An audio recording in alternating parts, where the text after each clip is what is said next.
Murakaza neza mu rukurikirane rwo kwerekana ubuyobozi bwa mwuka by'umwihariko mu cyiswe Pentecote 2025. Bamwe bashobora kwibaza bati Pentecote 2025 ni iki? Pentecote 2025 ni uguhuriza hamwe dusaba twinginga Imana ngo iduhe inshuro ebyiri ku mwuka wayo wera. Pentecote 2025 si ibirori mu by'ukuri, ahubwo ni uguhuriza hamwe dusaba Imana ihinduka biciye mu matorero kandi biciye ahaherereye diviziyo yacu. Nanone Pentecote 2025 igenewe abayobozi mu bya mwuka ngo bongere kugira intumbero y'ikintu gikenewe cyane, kandi igikenewe cyane si ibyerekeranye n'amafaranga, igikenewe cyane si imitungo kamere, igikenewe cyane si amahugurwa, ahubwo igikenewe cyane ni isukwa rya mwuka w'Imana. Iyo dusubije amaso inyuma mu minsi ya Pentecote kandi tukongera kwibuka imiterere ya Pentecote, tukanibuka icyasabwaga ku bayobozi b'iby'Imana, abigishwa ba Yesu, abo Yesu yamaranye nabo imyaka 3 n'igice abahugura, kimwe mu bintu bari bakibuze nyuma y'imyaka 3 n'igice bari hamwe na Yesu kwari ugusukirwa mwuka wera. Ndakwibutsa ko bari bagikomeje gukora umurimo w'Imana. Pentecote rero 2025 ntisobanuye ko tutakoze umurimo w'Imana, ahubwo Pentecote 2025 ni uguhamagarira abayobozi mu bya mwuka ngo bahamagarire abizera b'amatorero yacu bavuga ko dukeneye gukora umurimo w'Imana mu buryo bukomeye, kandi ko muri twebwe ubwacu tudafite ubushobozi bwo gukora umurimo w'Imana tudafite umwuka wera.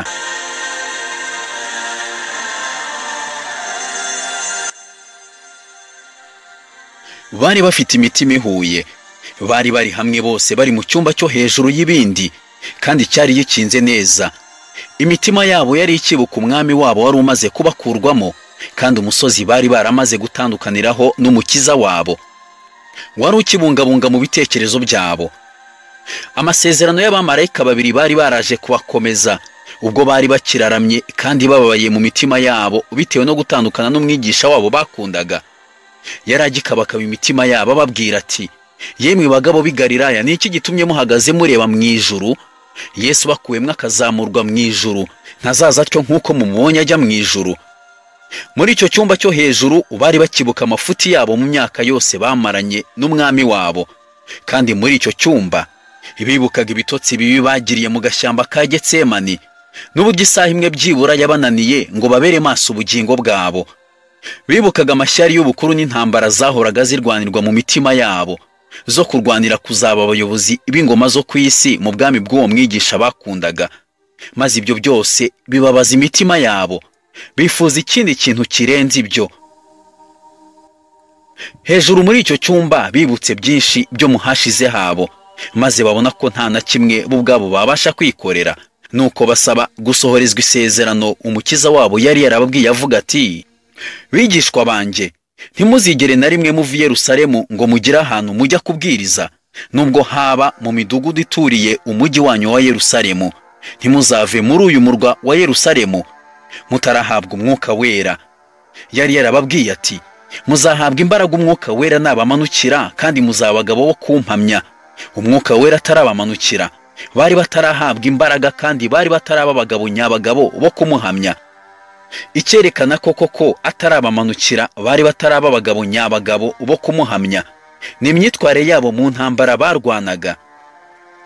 Muri Yohana 18:10 handitswe ngo, nuko Simoni Petero yari afite inkota, arayikura yikubita umugaragu w'umutambyi mukuru, amuca ugutwi kw'iburyo. Uwo mugaragu yitwaga Maluko. Petero akora ibi bintu bari baraye mu gashyamba ka Getsemani basenga nk'abantu bari bari kumwe n'umwami wabo.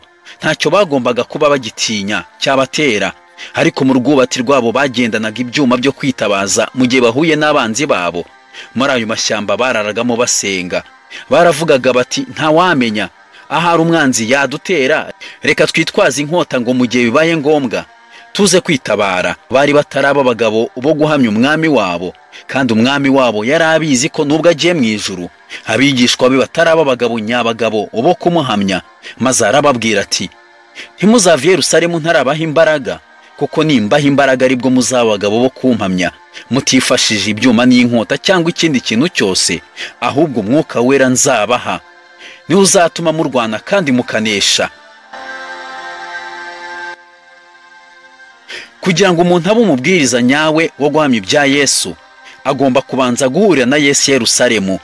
Bakabanza guhurira mu cyumba cyo hejuru, maze Yesu akamuha ubutumwa ashyira abantu batuye i Yerusalemu, abatuye Yudaya, abatuye i Samariya, ndetse no ku mpera y'isi. Mbere y'uko ujyana ubutumwa ubwiriza uyu munsi, wabanje guhurira na Yesu mu cyumba cyo hejuru, maze aguha ubutumwa uri kubwiriza uyu munsi. Yesu yabwiye abigishwa bati, ntimuzigere mugira aho mujya kubwiriza ntarahurira namwe mu cyumba cyo hejuru, kugira ngo mbanze bamaremwe ayo mashyari yanyu ari mu mitima yanyu. Ntimuzagira aho mujya ntaraganira namwe mu cyumba cyo hejuru, kugira ngo mu buryo bw'umwuka mbatere kwigaya mu mitima yanyu, mwongere mwisubiremo murebe ukuntu mwankurikiraga, hatari urukundo mwankundaga, ahubwo ari indamu z'iby'isi mwishakiraga mu ngoma yanjye. Bigishwa banjye mwe ntarahurira namwe mu cyumba cyo hejuru, sinshaka ko mugira aho mujya kubwiriza. Nta ndirimbo zanyu nshaka, nta bibwirizwa byanyu nkeneye, sinkeneye amaturo yanyu, kandi sinshaka ko mugira icyo mukora mu izina ryanjye, keretse gusa nimba naramaze kubaha imbaraga mu cyumba cyo hejuru, kuko aribwo muzaba abagabo bo kumpamya by'ukuri, nanjye nkabyishimira.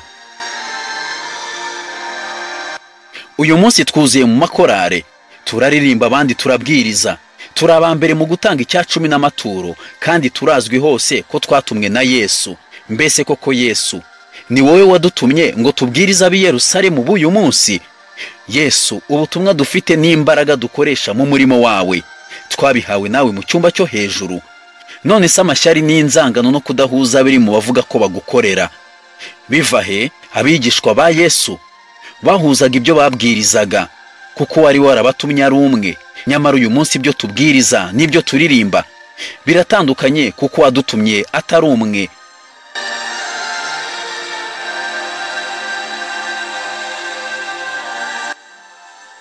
Bibiri na 25 ni umwaka umwami Imana agiriyemo imbabazi. Yagushatse kenshi ngo aguhe imbaraga, ariko arakubura.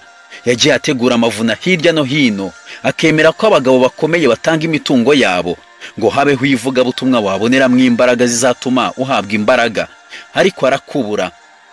Noneho tega amatwi wumve neza ubu butumwa ngiye kukubwira.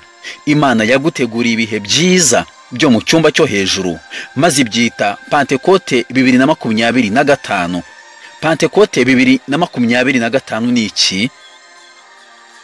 Nuguhuriza hamwe twebwe abizera b'Abadiventiste b'umunsi wa karindwi, dusaba Imana ngo umwaka wa 2025 Imana izaduha imbaraga ya mwuka wera inshuro ebyiri.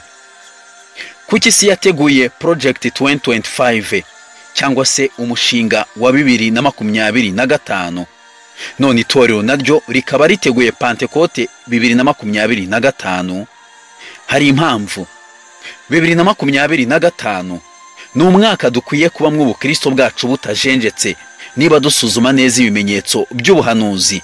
Pentekote 2025 niyo tugiye kuvugaho muri kiganiro, kandi turanavuga ibyo mu cyumba cyo hejuru. Ntujye kure rero y'iki kiganiro, ndagutumiye rero ngo tubane muri kiganiro cya Pentekote 2025 no guhabwa mwuka wera mu mvura y'itumba. Nk'uko bisanzwe uri kumwe na Jacques Lameke, kandi nongeye kuguha ikaze.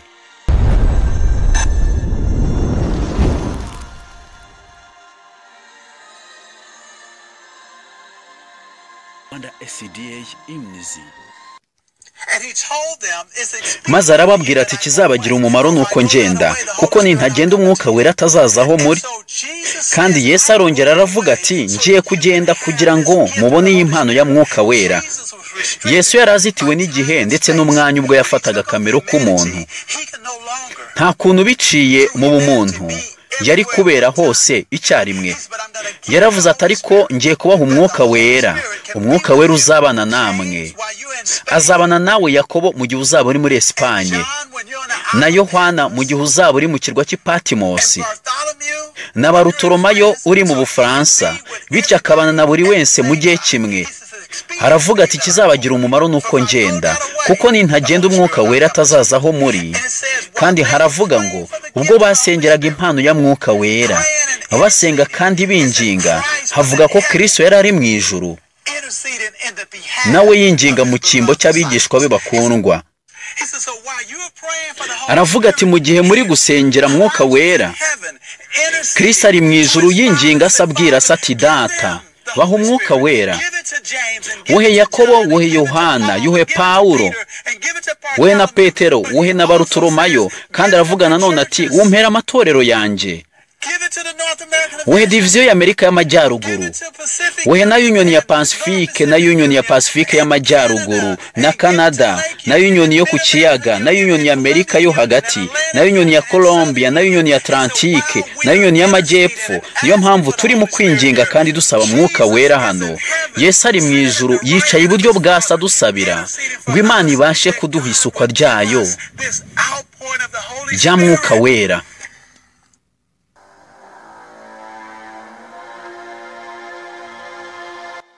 Uko biri kose hari ikintu cyashobozaga abantu b'Imana ubwo babaga bapfa nabi bagashikama. Ntitwumva ukuntu umuntu yatekwa mu ngunguru y'amavuta hari kubira kuri dogere z'ubushyuhe zirenze nk'ijana, maze akemera ko bamunaga muri ayo mavuta ngo apfe nabi gutyo, kandi abasha kuvuga gusa ati nihakanye umwami wanjye, nibyo navugaga nemeye kubireka. Maze bagahita bamukura muri ayo mavuta ashyushye gutyo, agataha agasanga umuryango we. Ntitwiyumvisha ukuntu Petero warwanishaga ibyuma mu mbaraga ze mbere, noneho ku munsi wo gupfa kwe yabwiye abamwicaga ati murabizi yemwe bantu mugiye kunyica, mureke mbagira inama y'ukuntu muri bunyice. Dore umwami wanjye bamubambye ahagaze, none jye ntimumbambe nk'umwami wanjye, ahubwo mumbambe ncuritse nibyo byiza. Ntabwo twumva ukuntu Sitefano yatewe amabuye menshi, ariko aho kugira ngo ayumve akabwira abayamuteraga ati yemwe bantu, mbonye ijuru rikingutse n'umwana w'umuntu ahagaze iburyo bw'Imana. Sitefano yarinde yakuyeho imbaraga zatumye apfukama bari kumutera amabuye, akabwira Imana ati Mana ndakwinginze ntubabare w'iki cyaha, maze umwuka we ugahita uhera. Aba bantu bari abantu basanzwe nkatwe, baryaga nkatwe, bababaraga nkatwe, ariko hari icyo bo baturushaga. Icyo kintu turamutse tukibonye natwe twamera nkabo. Iyo icyo kintu kigeze mu muntu, umuntu yakubitwa ntiyumve, yashya ntakongoke, yanyura mu muriro ntashye, kandi yaca mu mazi ntamutembane. Petero atarabona icyo kintu nawe yarabayeho nkatwe, ariko amaze kukibona urupfu rwari akantu k'ubusabusa. Uramutse ufite iki kintu ntiwatinya urupfu ko rwaba rumeze nabi kose. Dukeneye rero iki kintu. None se ni igiki? Ni igiki baturushaga?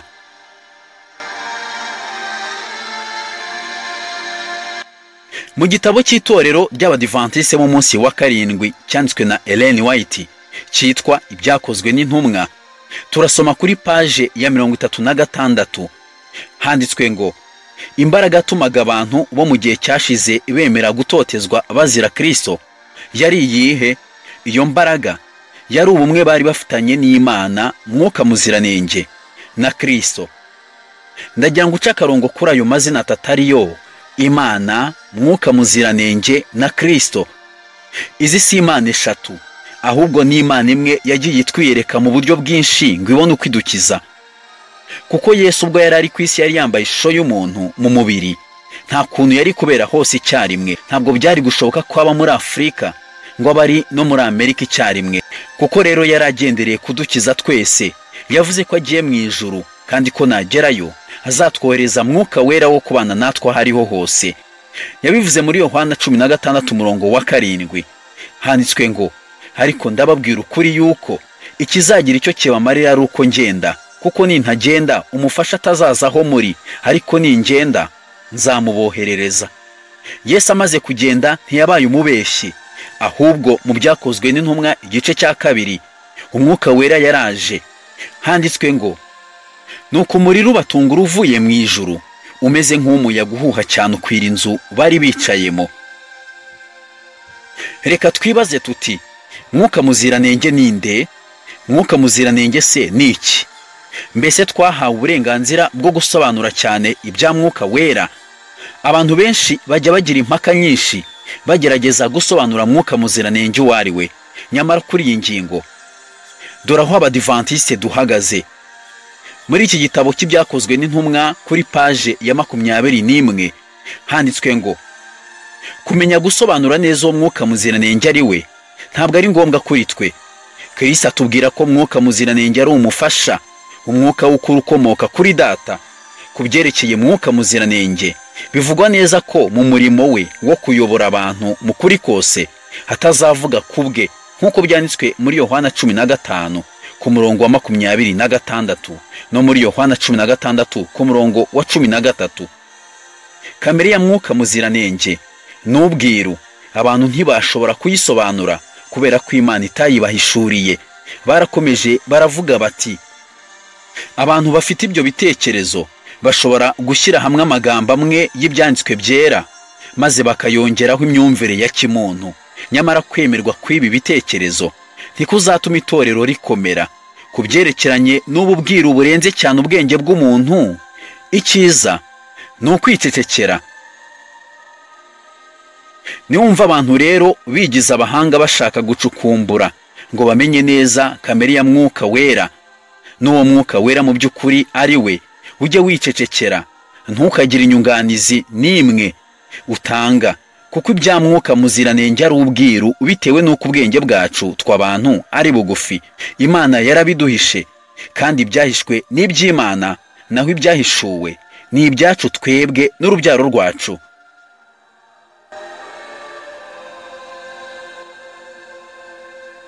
Umuyobozi wa diviziyo y'amajyaruguru y'Amerika mu itorero ry'Abadivantiste b'umunsi wa karindwi niwe uri kukubwira ko itorero ry'Abadivantiste by'umwihariko muri diviziyo y'Amerika y'amajyaruguru ryaguteguriye icyo bise Pentecote 2025.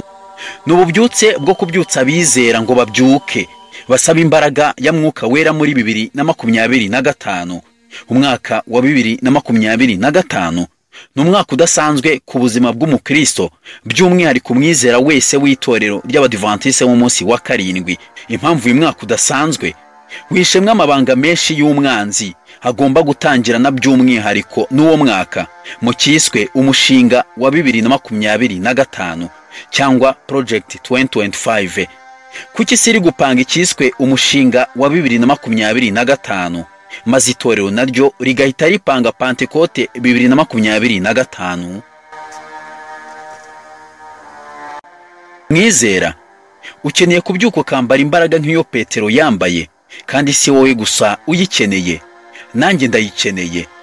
Niba isi yaramaze kwandika neza ibikwiriye gukurikizwa n'isi, kandi muri byo hakaba harimo no gukuraho amategeko y'Imana, harimo n'itegeko rya 4 witirirwa, bikaba bisigaye gutangazwa kandi bigatangazwa n'igihugu cyavugaga ko kurengera umudendezo w'umutima nama, igihugu abaprotestanti abakurambere b'itoro ryawe bakomotsemo, ariko kikaba kigiye gutangaza itegeko ribuzanye ukwishyira ukizana k'umutima nama wawe. Birakwiriye ngo umenye ko bwa buhanuzi wizeraga kera busohoye, maze wambara imbaraga mu mwaka wa 2025. Nawe witeguye kuzavuga uti handitswe ngo amategeko y'Imana ntazigera avaho n'inyuguti n'imwe kugeza aho ijuru n'isi bizashirira.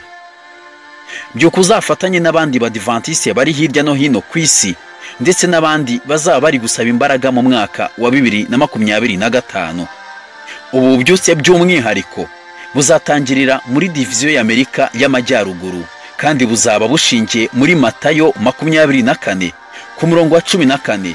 Handitswe ngo kandi ubutumwa bwiza bw'ubwami buzigishwa mu isi yose ngo bube ubuhamya bwo guhamiriza amahanga yose, nibwo imperuka izahera kwize.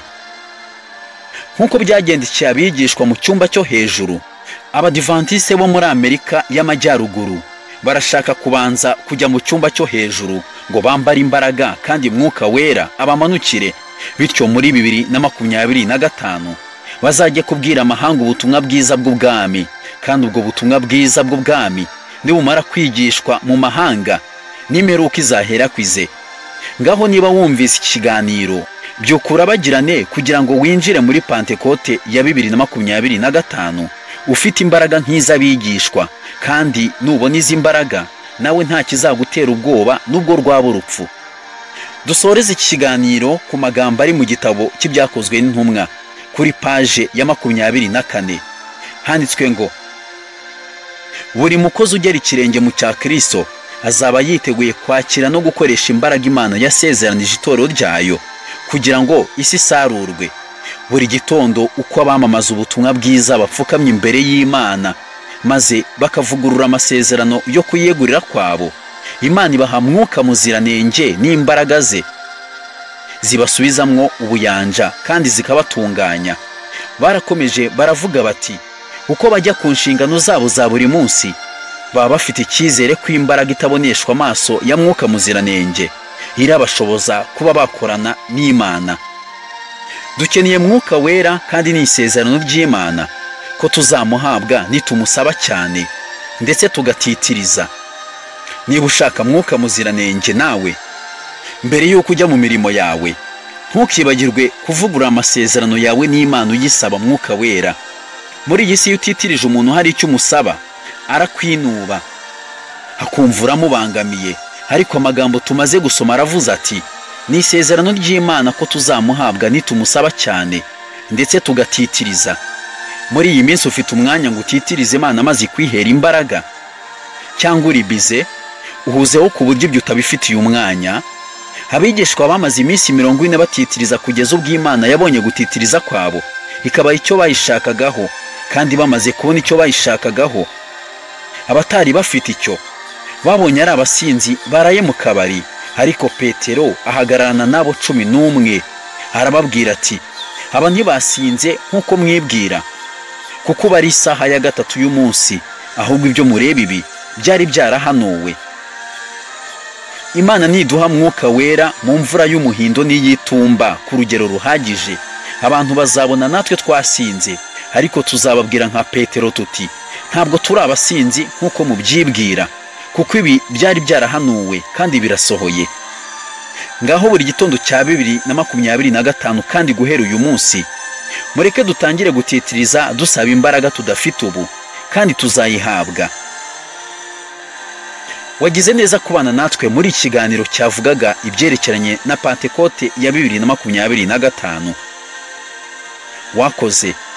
Wabanye na Jacques Lameke nk'uko bisanzwe, kandi agusezeyeho akubwira ngo Imana iguhe umugisha. Gira amahoro. Maranatha. Under SCDH easy.